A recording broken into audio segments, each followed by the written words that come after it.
Olá, sejam muito bem-vindos a mais um episódio especial do nosso podcast. Hoje nossa conversa tem brilho, tem força e tem história. Vamos falar sobre Abayomi e Dandara, duas expressões poderosas da resistência negra no Brasil. E para deixar esse encontro ainda mais especial, convidamos duas pessoas incríveis. A querida professora Letícia, que vai nos contar sobre a boneca Abayomi, símbolo de afeto e resistência. E o professor Hilário, que trará reflexões sobre a Dandara dos Palmares e a força das mulheres negras na história do Brasil. Antes de começarmos, fica uma pergunta para você que está ouvindo. O quanto da nossa história a gente realmente conhece? Vem descobrir com a gente.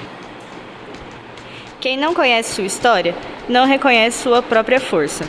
Com essa frase, abrimos oficialmente o episódio de hoje. Professora Letícia, é uma alegria enorme receber você aqui. Para começar, o que representa a boneca Abayomi? E por que ela é tão importante para pensar a consciência negra? Obrigado pelo convite, é um prazer estar aqui com vocês. E vamos falar um pouquinho da história e da criação da boneca. A versão mais difundida é que a boneca era feita por mães escravizadas para seus filhos com retalhos de suas próprias roupas, como forma de acalmar os pequenos durante a travessia do Atlântico. No entanto, a criadora Lena Martins explica que o processo foi orgânico e partiu de uma necessidade de criar bonecas acessíveis e sem costura como forma de empoderamento. A ausência de traços faciais distintos em muitas abayomis serve para representar a diversidade das etnias africanas que vieram para o Brasil e a força da unidade negra. Sua confecção, feita unicamente com nós e sem cola ou linha, reforça o valor de criar a beleza e a arte com recursos acessíveis. E a boneca é importante, pois é símbolo de força, resistência, ancestralidade e poder feminino, representado apenas por uma boneca de pano preta, feita com nós e tranças, sem uso de cola ou costura. Professora Letícia, a Abayomi nasce do gesto de cuidado das mães negras em um momento de muita dor. Como essa história pode ajudar a gente hoje a pensar o afeto como de forma de resistência dentro das escolas e da sociedade? As bonecas Abayomis nos lembram que o afeto sempre foi uma forma de resistência. E quando nós trazemos uma oficina para dentro da sala de aula, a gente tem um maior contato com o aluno, porque você vai de carteira em carteira, explica, conversa, ali os alunos podem trazer algumas questões que podem ser esclarecidas ali naquele momento. E com isso a gente reforça que o amor e o afeto faz com que eles aprendam, faz com que eles se interessem. E fica uma aula muito legal, a gente consegue trazer todas as informações, toda a bagagem que as Abayomis nos trazem para nos ensinar, principalmente sobre ancestralidade. E dentro da sala de aula, principalmente se você tem alunos negros que vão se reconhecer naquela boneca, que não tem traços de olhos, de boca, né? Ele vai olhar para aquela boneca e vai se ver naquela boneca. Então, é um momento de amor e de afeto que nós vivemos dentro da sala de aula, e é muito legal. Professora, muitas pessoas dizem que cada Abayomi carrega uma energia única. Na sua visão, o que significa carregar a ancestralidade de uma boneca feita à mão? E como isso fortalece a identidade das crianças negras? A ancestralidade na Abayomi está no toque, no nó, na intenção. Cada boneca carrega memórias de quem veio antes, de seus antepassados, de seus pais, de seus avós, de suas mães, que faziam aquelas bonecas para tirar um pouquinho da dor e do sofrimento naquele momento. Quando uma criança negra segura uma Abayomi, ela sente que ela tem história, que ela tem beleza e que ela tem valor, porque a história das bonecas se reflete nas histórias dos nossos alunos, né? Então, do mesmo jeito que a boneca tem, eles se veem na boneca e entendem que eles têm história, têm beleza e têm valor. E é um abraço pequeno, mas cheio de força, que a boneca traz. Professora, muita gente ainda não conhece a Abayomi. Como Como a gente pode divulgar essa história de um jeito bonito e respeitoso? Compartilhando, criando as bonecas, contando sua origem, celebrando a cultura afro-brasileira e lembrando que cada Baiomi carrega um pedaço de força ancestral.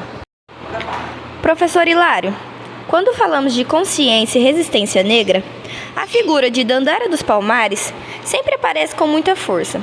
Professor, por que a gente ainda tem dificuldade de contar a história de mulheres negras que vão além da escravidão e do sofrimento? Bom, vou responder essa pergunta para vocês de uma forma que vocês possam compreender junto comigo, inclusive. Pensa comigo.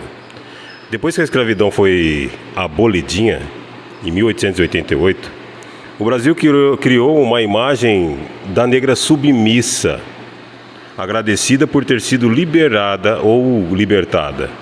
A Dandara, ela destrói completamente isso tudo. Ela não esperou um salvador, ela não esperou alguém para resgatá-la. Ela era guerreira, era líder de tropas. Era ela que mandava e desmandava nas decisões políticas de Palmares. Então ela é simplesmente uma pessoa que não cabe dentro de uma caixinha de vítima passiva. E como Dandara desafia essa imagem de mulher negra submissa que o Brasil construiu depois da abolição? Bem, isso reverberou demais e muito no feminismo negro, especialmente nas décadas de 70 e nas décadas de 80. Enquanto o feminismo normal, dito normal, ou seja, feminismo branco, falava só de gênero, as mulheres negras olhavam para Dandara e lembravam assim: peraí, o racismo e o machismo acontecem juntos o tempo todo. Aí a Dandara, para vocês poderem entender, ela virou um símbolo daquilo que a gente chama de opressão interseccional. E tem mais, hein? Falo mais para vocês. A recusa dela em voltar para a escravidão, mesmo que isso significasse morrer, ela ecoa na luta de hoje por autonomia corporal. Por isso que hoje nós falamos de peito aberto e eu, como homem, digo que o lugar de mulher é onde ela quiser. Está lá no debate sobre violência e sobre o direito de decidir sobre o próprio corpo. E a Dandara, pessoal, escutem, a Dandara escolheu a morte antes da submissão. Professor, por que o movimento feminista negro brasileiro escolheu Dandara como referência para falar de opressão interseccional? Aí, minha cara estudante, minha cara amiga e aluna, você me pergunta, mas o que isso muda na vida de mulher negra hoje? Pergunta bem pertinente para o momento, porque muda tudo. Porque no país onde a história negra foi apagada, Dandara oferece raízes. Não são as raízes de sofrimento, são raízes de luta organizada, de soberania. Ela mostra que as nossos ancestrais, as nossas mulheres ancestrais, não foram só escravas domésticas, não. Foram estrategistas. Elas foram guerreiras, elas foram agricultoras. E isso inspira os coletivos das mulheres negras. As mulheres negras que existem hoje. Grupos que operam na base, sabe? Fortalecendo a comunidade, criando negócios, denunciando violências. Porque saibam vocês que as mulheres negras são precursoras do empreendedorismo.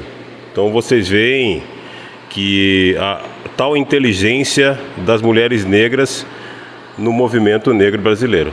E de que forma Dandara influencia diretamente os coletivos e organizações de mulheres negras que a gente vê hoje? De que forma Dandara influencia, então? É por isso que eu até anotei aqui para vocês sobre Abdias do Nascimento. Abdias do Nascimento, vocês podem pesquisar, convido vocês todos a pesquisarem sobre ele. Ele falava sobre o quilombismo. Quilombismo significa criar espaços onde a gente é protagonista. E é o que está acontecendo aqui.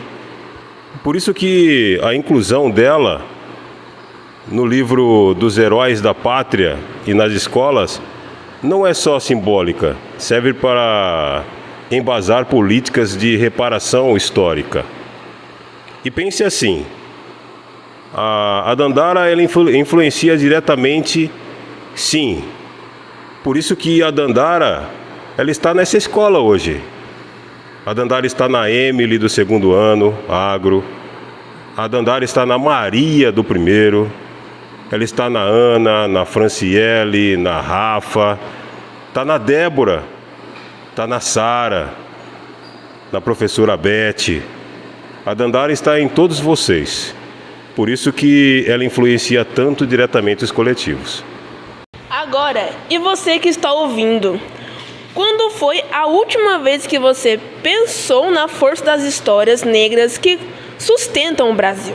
Será que conhecemos mesmo as vozes que vieram antes de nós? No quadro de hoje, deixamos uma frase para acender a mente e aquecer o coração. Enquanto houver injustiça, haverá luta. Enquanto houver memória, haverá esperança. Que essa frase toque você e te convide a fazer parte da mudança. Hoje aprendemos que a consciência negra não é só um dia, é um caminho vivo. Vimos a força das Abaiomis e a grandeza de Dandara, duas pontes entre memória e futuro. A gente agradece imensamente a presença da professora Letícia e do professor Hilário, que tornaram este episódio tão especial. E agradecemos você, que caminhou com a gente até aqui. Continue estudando, questionando, celebrando e fortalecendo a consciência negra todos os dias. Até o próximo episódio!